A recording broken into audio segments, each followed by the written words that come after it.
É com imensa satisfação que, na qualidade de presidente do Supremo Tribunal Federal, eu declaro abertos os trabalhos do segundo semestre de atividades jurisdicionais do ano de 2022. Perpassamos o primeiro semestre de forma extremamente profícua, em que esta Corte proferiu mais de 46 mil decisões nos relevantes e variados casos em que foi provocada a pacificar. Na seara administrativa, igualmente, alcançamos êxitos históricos.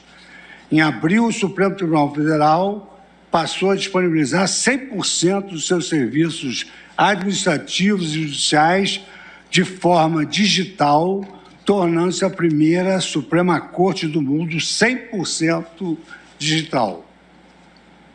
Ainda no primeiro semestre, o Tribunal lançou o seu programa de combate à desinformação, o seu programa Corte Aberta de Governança de Dados e o segundo robô de inteligência artificial da sua história, denominado RAFA, que, segundo esse programa, classifica os processos do nosso acervo segundo os Objetivos de Desenvolvimento Sustentável da Agenda 2030 da ONU.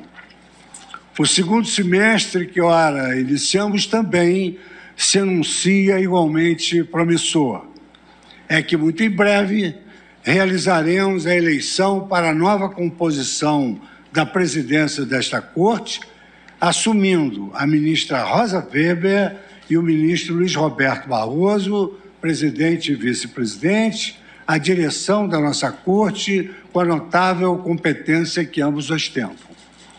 Contudo, antes da troca de gestão, que ocorrerá em 12 de setembro do presente ano, o Supremo Tribunal Federal se debruçará sobre importantes e variados temas nas próximas semanas.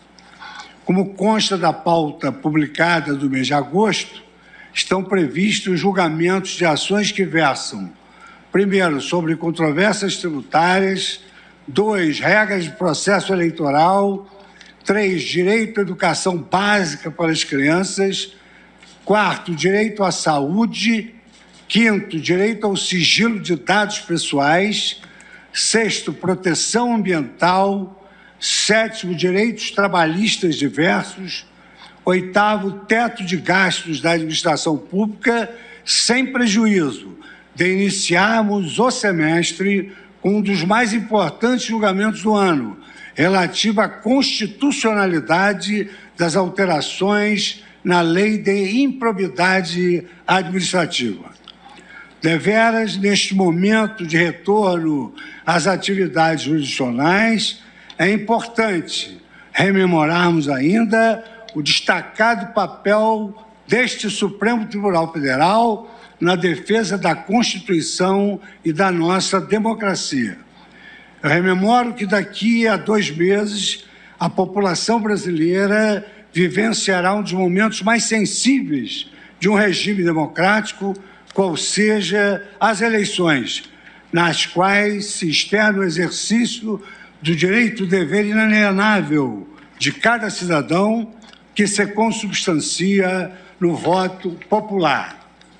Felizmente, nossa democracia conta com um dos sistemas eleitorais mais eficientes, confiáveis e modernos de todo o mundo, mercê de ostentar no seu organismo uma justiça eleitoral transparente, compreensível e aberta a todos aqueles que desejam contribuir positivamente para a lisura do prélio eleitoral. Nesse ensejo, eu gostaria de saudar a Sua Excelência, o ministro Edson Fachin, congratulando-o pela singular destreza com que tem comandado nossa Corte Eleitoral. Saúdo também nosso ministro Alexandre de Moraes, que em breve passará a conduzir os trabalhos do TSE no ápice do período eleitoral, com a competência que lhe é habitual. Em nome do Supremo Tribunal Federal, nunca é demais renovar ao país os votos de que nós, cidadãos brasileiros, candidatos e eleitores e demais partícipes, que permaneçamos leais à nossa Constituição Federal, sempre compromissados para que as eleições deste ano sejam marcadas pela estabilidade institucional e pela tolerância. O Supremo Tribunal Federal anseia que todos os candidatos aos diversos cargos eletivos respeitem os seus adversários, que efetivamente não são seus inimigos, confiando na civilidade dos debates e, principalmente, na paz que nos permita encerrar o ciclo de 2022 sem incidentes. É que, a despeito de nossas ricas e salutares diferenças de ideais, opiniões e perspectivas, somos um só povo e um só país. Nesse contexto de pluralidade e de interdependência, a prosperidade do nosso Brasil, seja qual for o resultado das urnas, exige que, ao longo de todo esse processo, sejamos capazes de exercer e de inspirar nos nossos concidadãos os valores do respeito e do diálogo.